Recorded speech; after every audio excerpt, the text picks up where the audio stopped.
Sekarang kita masuk dalam tafsir Perjanjian Baru ayat yang kedua, yaitu dari Kisah Para Rasul pasal yang pertama, ayat yang ke-18. Kalau nanti masih ada waktu, kita akan melanjutkan dengan Pentakosta, yaitu hari turunnya Roh Kudus.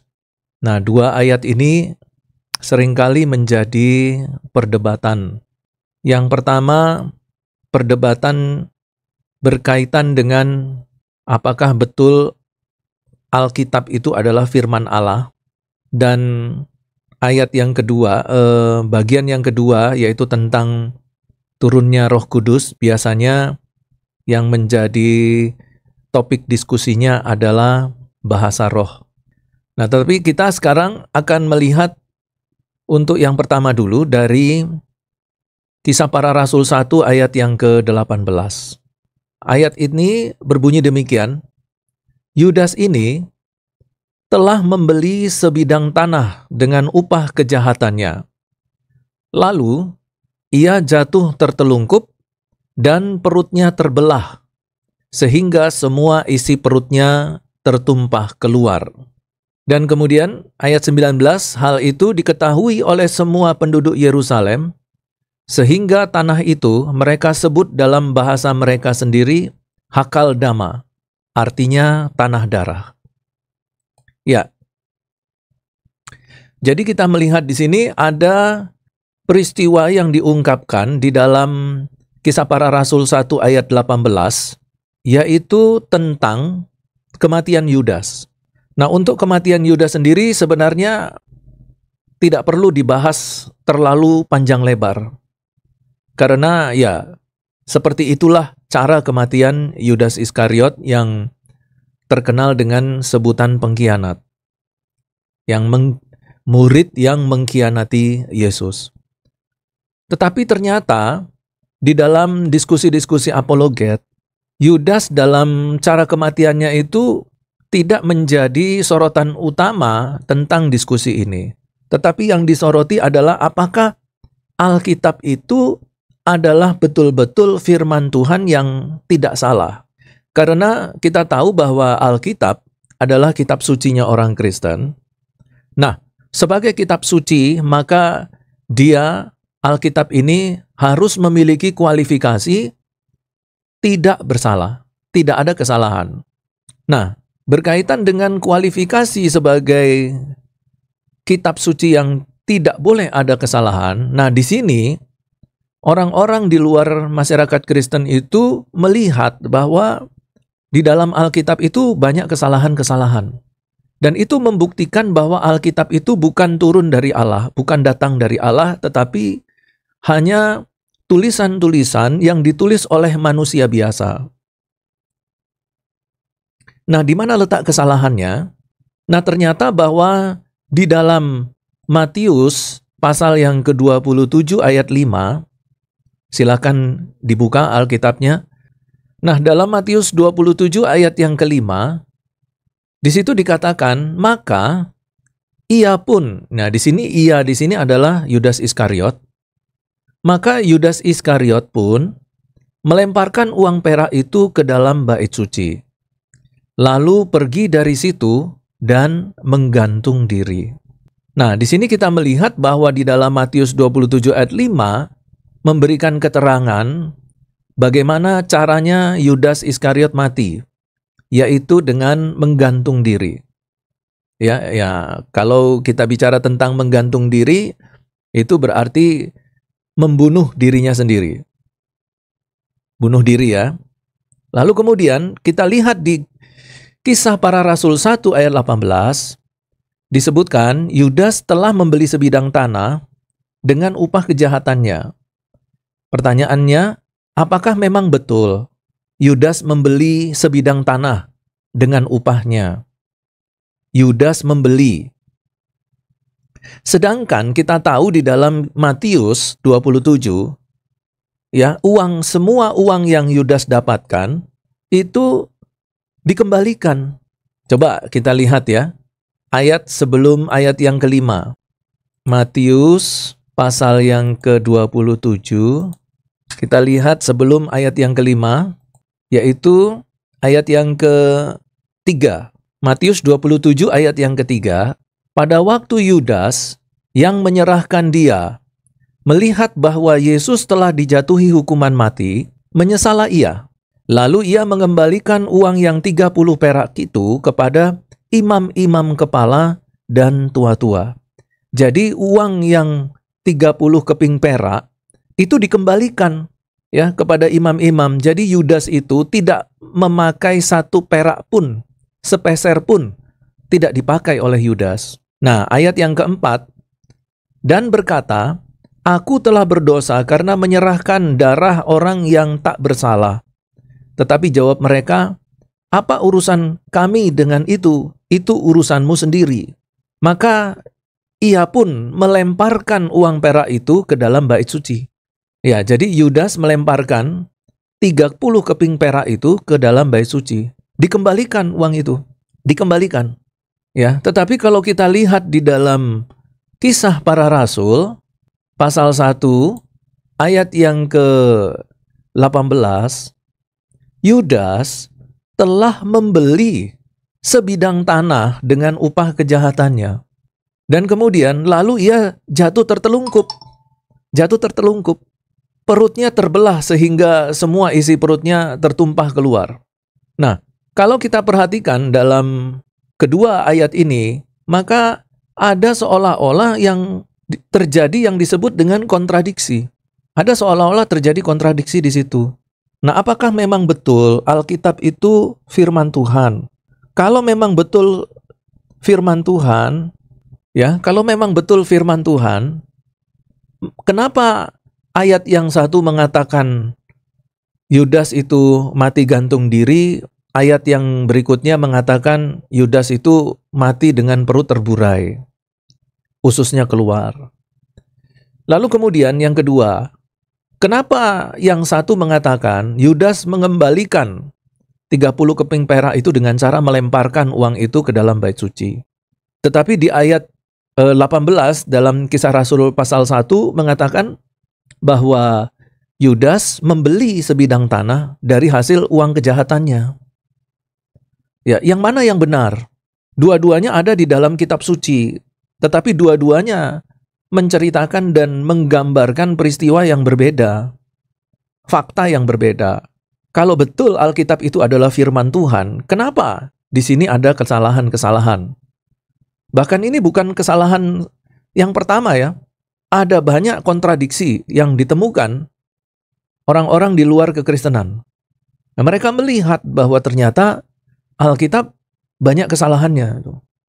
Kenapa harus dipercayai sebagai kitab suci? Begitu. Nah, kalau misalnya kasus ini kalian dengar di luar sana, ya, bukan di asrama teologi, bukan di kelas tafsir perjanjian baru, kalian dengar ini, kasus ini di luar sana, kira-kira kalian mau menjawab bagaimana? Sekarang mari kita lihat beberapa unsur yang menjadi landasan kita untuk menjawab pertanyaan-pertanyaan diskusi teologi ini ya. Dan kita akan buktikan bahwa firman Tuhan itu ya dan amin. Kita buktikan dalam pembahasan kita siang hari ini, sore hari ini, bahwa firman Tuhan itu tidak melakukan kesalahan sedikit pun. Sekarang saya ajak saudara-saudara untuk melihat papan tulis. Di sini disebutkan, saya tuliskan di sini Matius 27 ayat 5, maka ia pun melemparkan uang perak itu ke dalam bait suci, lalu pergi dari situ dan menggantung diri. Ya. Lalu kemudian Yudas ini telah membeli sebidang tanah dengan upah kejahatannya. Lalu ia jatuh tertelungkup dan perutnya terbelah sehingga semua isi perutnya tertumpah keluar. Oke, apakah memang ada kontradiksi? Banyak orang melihat perbedaan kedua ayat ini, setidak-tidaknya ada dua hal yang berbeda. Ya, kalau mereka katakan fakta yang diungkapkan berbeda. Oke, tulis saja kita fakta. Kita anggap saja ini fakta. Fakta yang pertama, uang. Ya, uang di Kisah Para Rasul dipakai, Yudas memakai uang itu untuk membeli sebidang tanah. Nah, tanah yang dibeli itu kemudian oleh masyarakat setempat disebut dengan Hakaldama.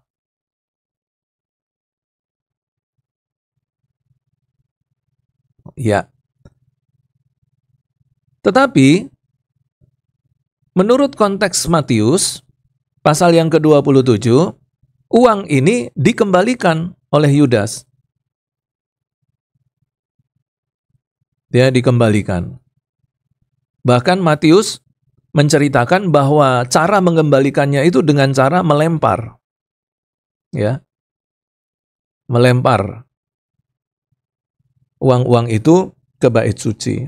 Nah, kalau kita bicara tentang bait suci, ya kita jangan pikir bahwa ini dilemparkan ke dalam ruang kudus ya. Bukan ya. Tapi ada kemungkinan besar bahwa Yudas datang itu ke wilayah yang disebut dengan pelataran wanita.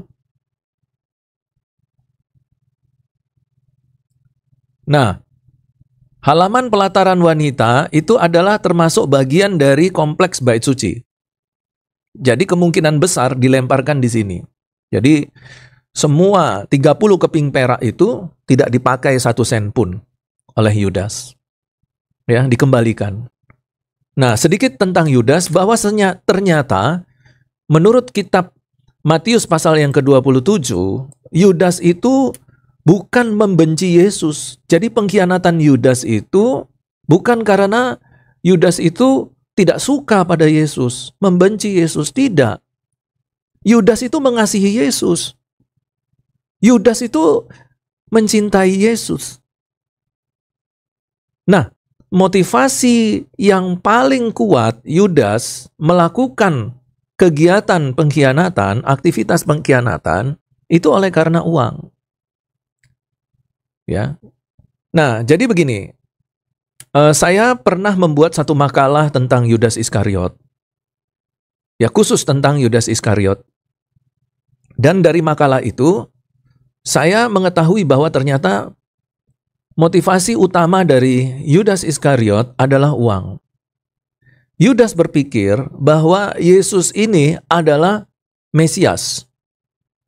Dan semua murid-murid Tuhan Yesus juga tahu, percaya bahwa Yesus adalah Mesias.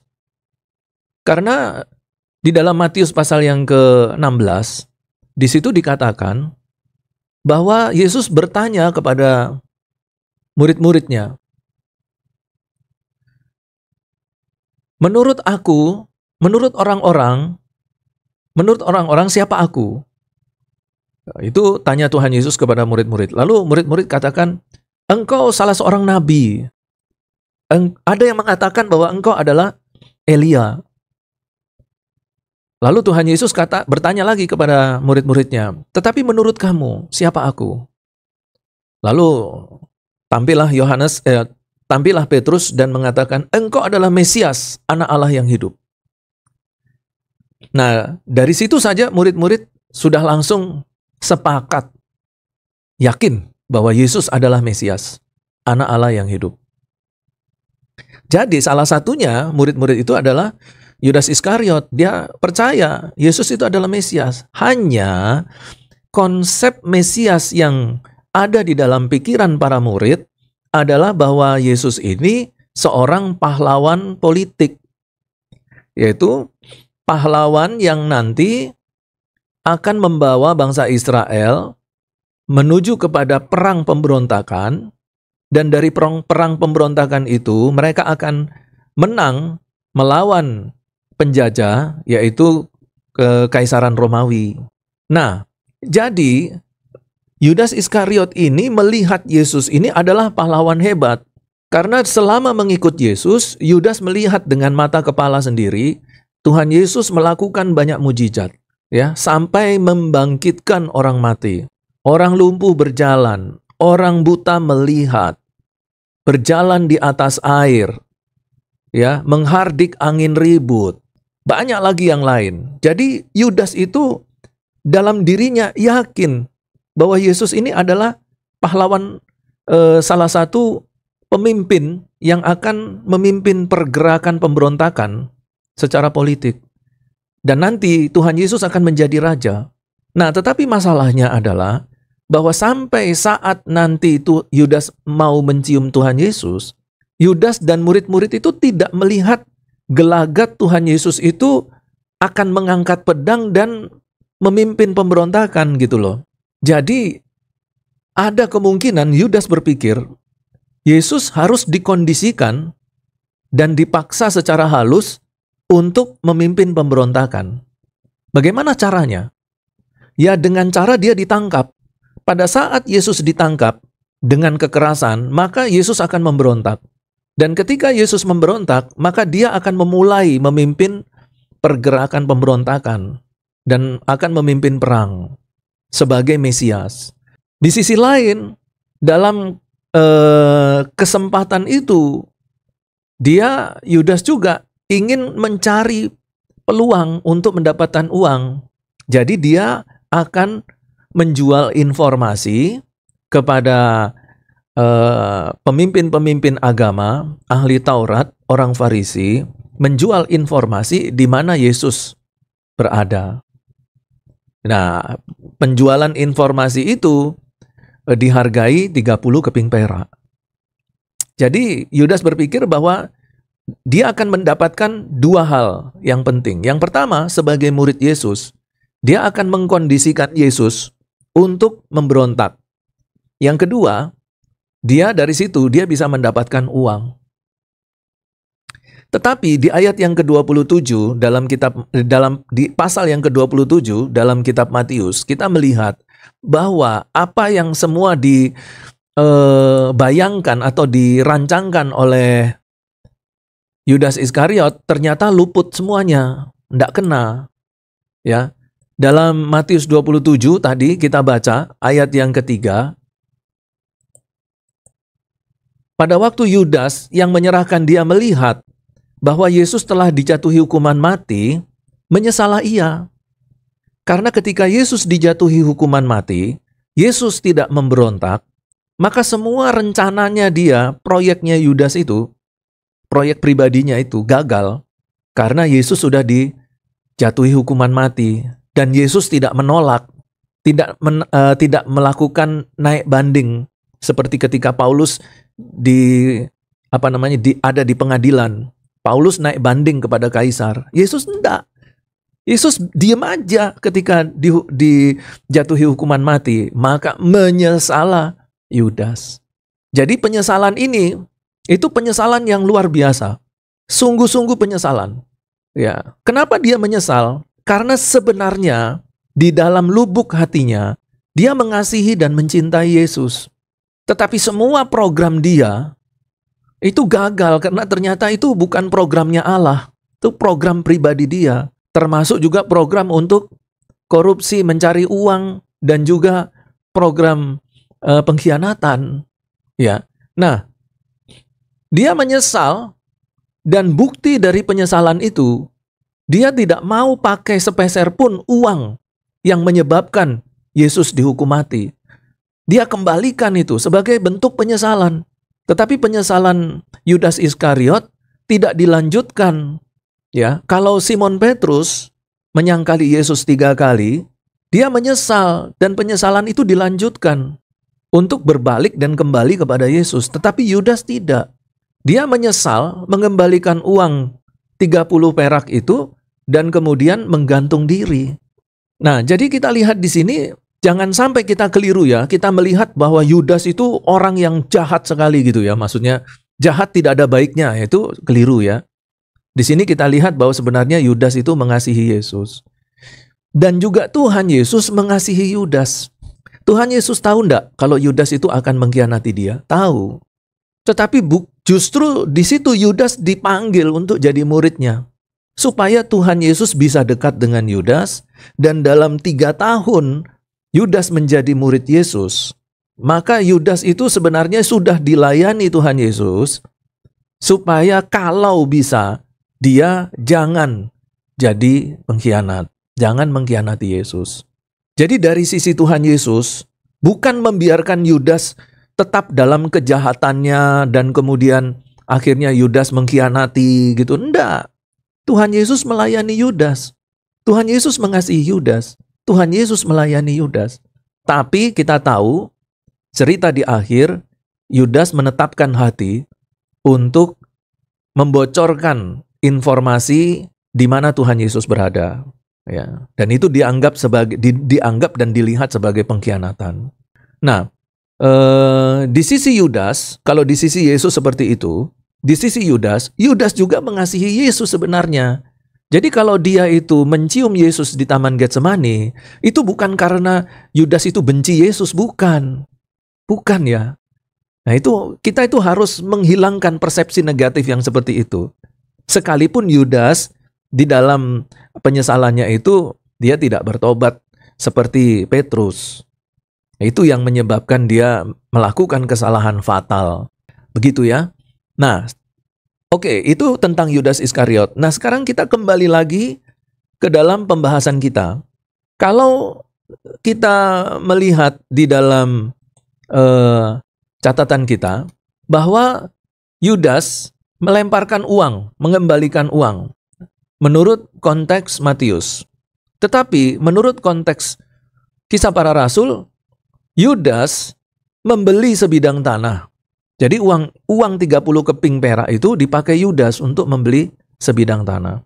Nah, ini kan kalau kita lihat dari segi fakta dari kalimat yang disampaikan, ini sudah terjadi perbedaan yang luar biasa, bagaikan bumi dan langit ya. Kemudian yang kedua, yaitu cara kematian. Nah, cara kematian Yudas itu digambarkan di dalam Matius, itu dengan cara menggantung diri. Menggantung diri. Ya. Sedangkan di dalam Kisah Rasul, Yudas mati tertelungkup. Jatuh,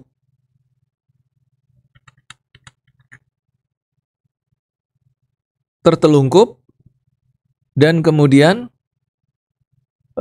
perutnya terbelah, ususnya terburai.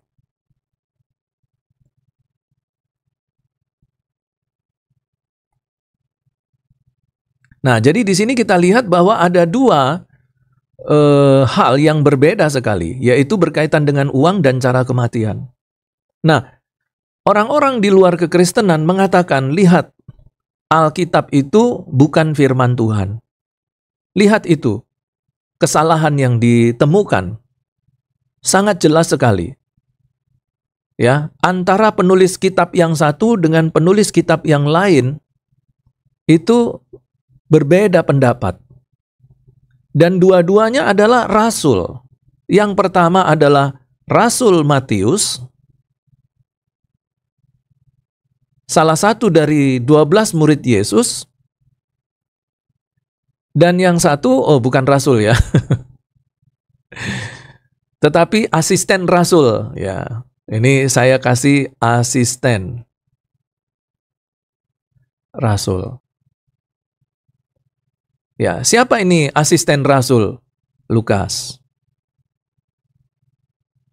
Ya. Lukas ini kenapa disebut asisten rasul? Karena Lukas ini pernah menjadi asistennya Paulus.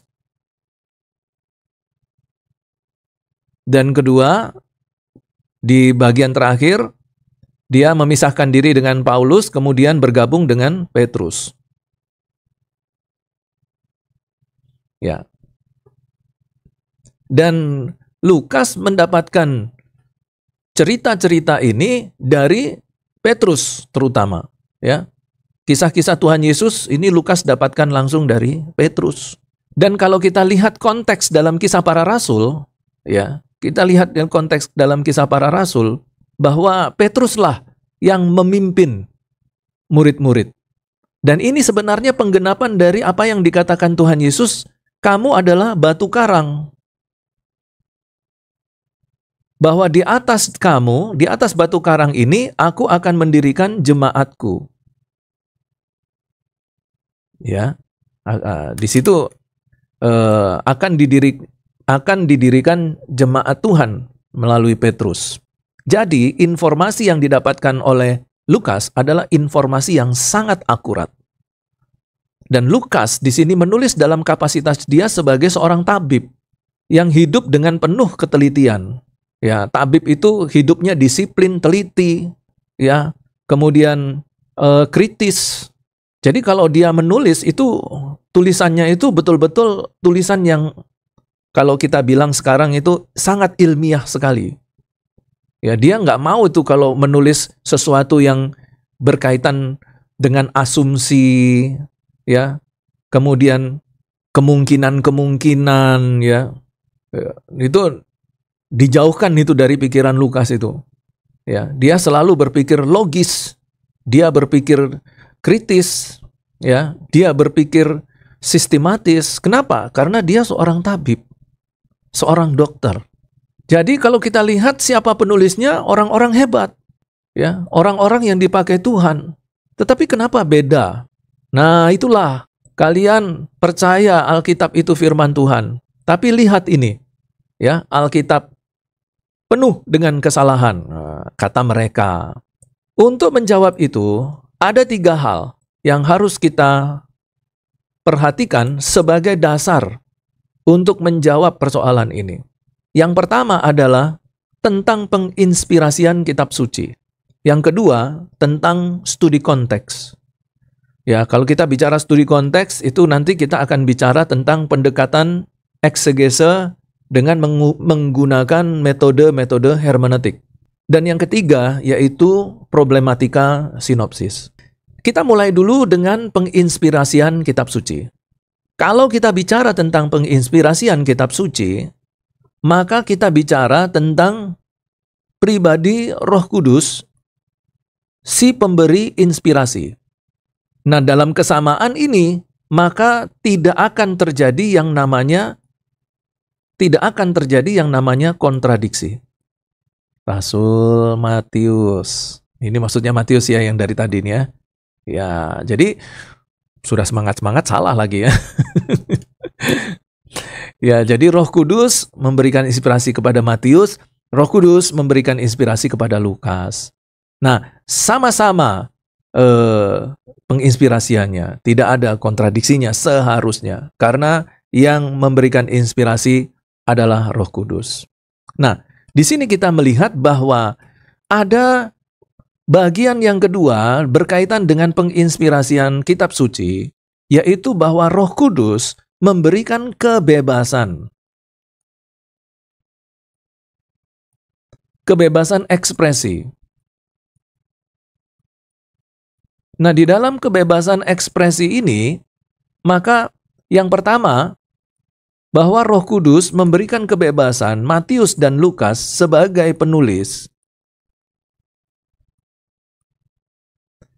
menuliskan kitab suci berdasarkan pemikiran masing-masing.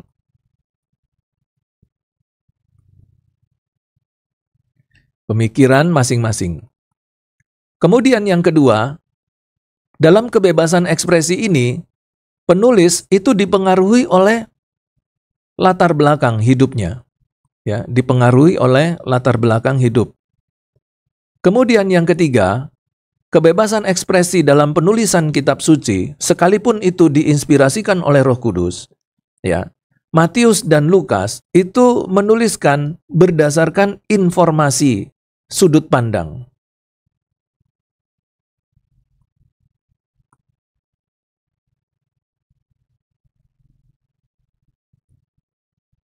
Nah, dalam informasi sudut pandang inilah yang kemudian nanti kita bahas juga dalam yang saya sebut tadi sebagai problematika sinoptik.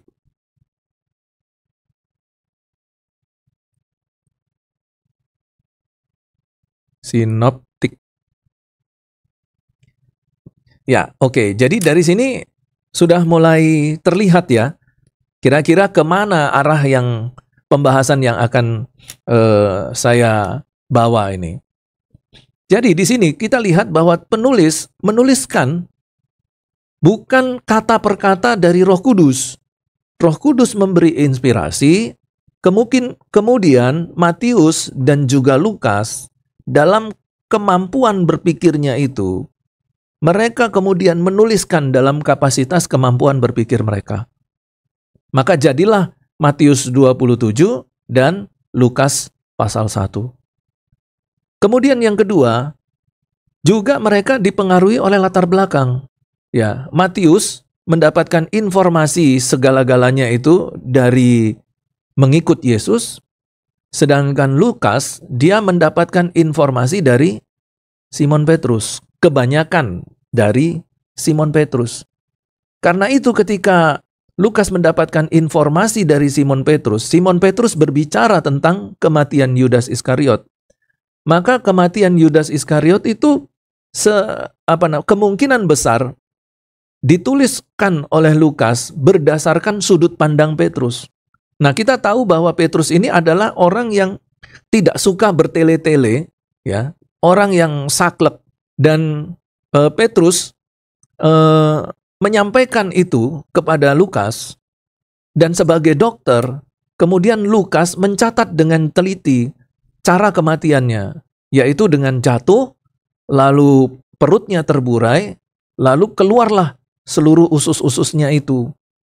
Nah, itu kan sebenarnya kita sudah tahu bahwa seorang dokter itu pasti memberikan keterangan yang seperti itu gitu.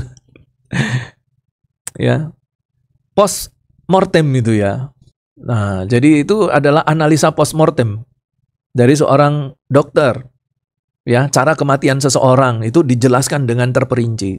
Nah, itu bentuk daripada cara Lukas menggambarkan apa yang dia dapatkan, yaitu informasi yang dia dapatkan dari Petrus.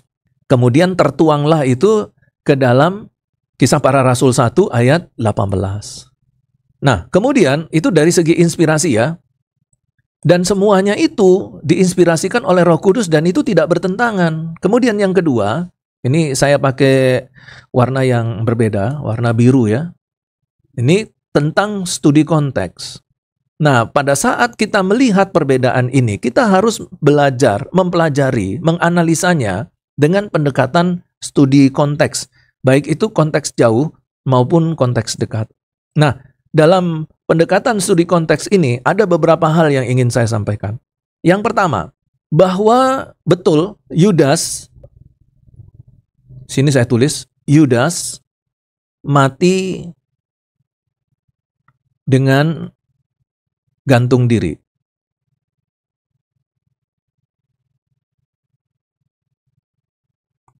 Nah, pertanyaannya adalah di mana dia mati? Nah, menurut tradisi bahwa Yudas mati di daerah perbukitan yang sepi. Ya, ini saya tulis perbukitan sepi.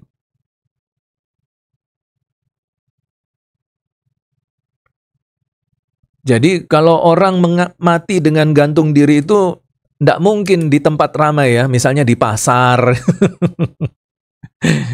ya, atau di depan bait suci mati gantung diri.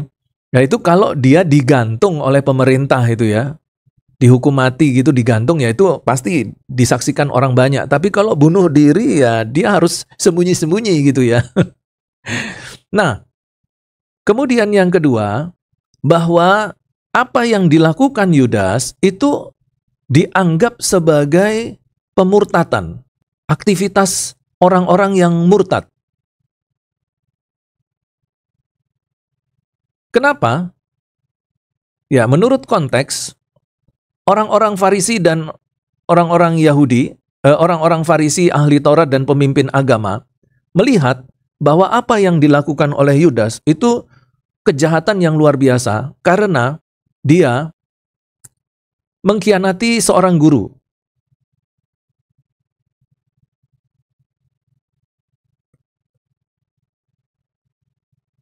Orang yang punya jabatan guru. Yang kedua, mengkhianati seorang yang dianggap nabi.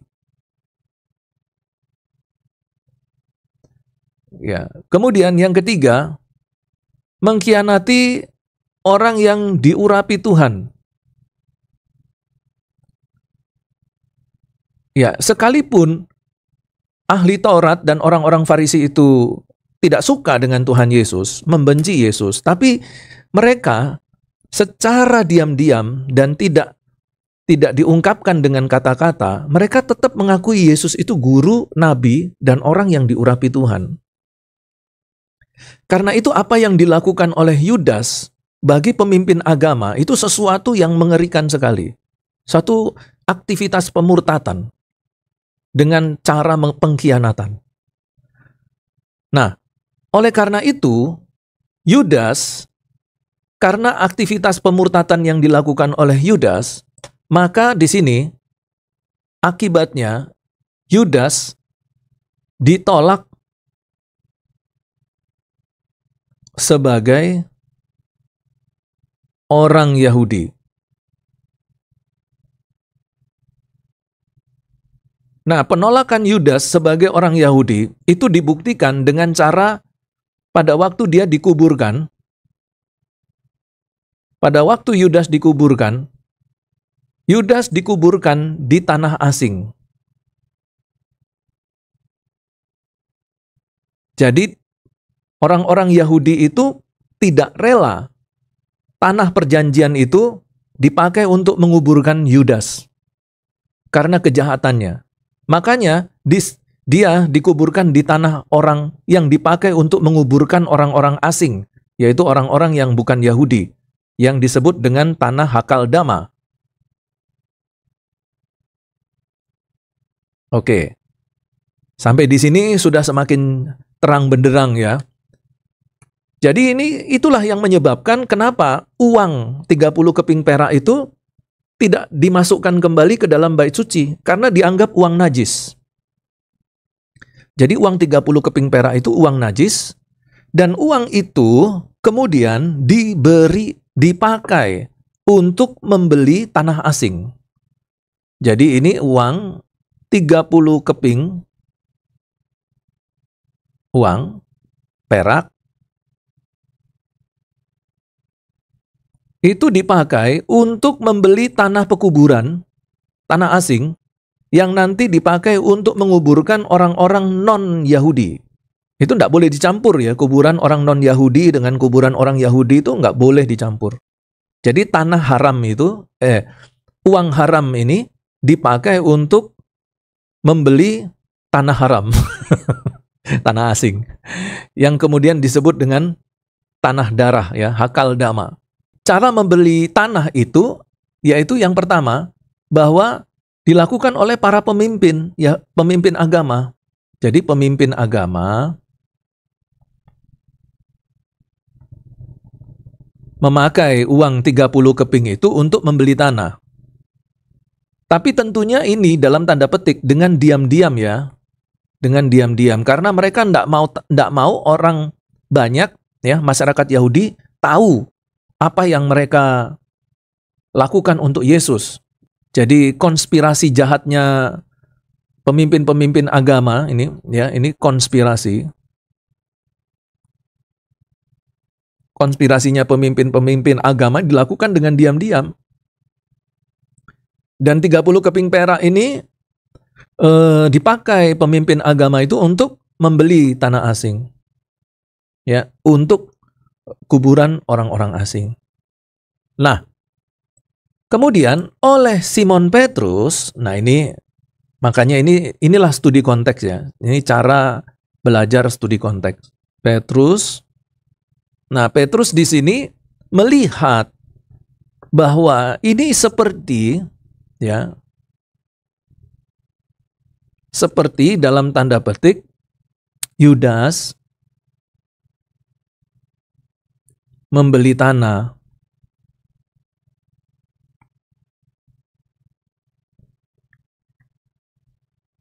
Nah, kalau saya pakai bahasa sehari-hari, ini saya pakai istilah bahasa sehari-hari ya, oleh karena atau gara-gara Yudas, maka ada uang 30 keping. Dan gara-gara Yudas yang berkhianat, maka Yesus dijual dengan 30 keping. Dan Yudas dengan 30 kepingnya itu kemudian dipakai untuk membeli tanah.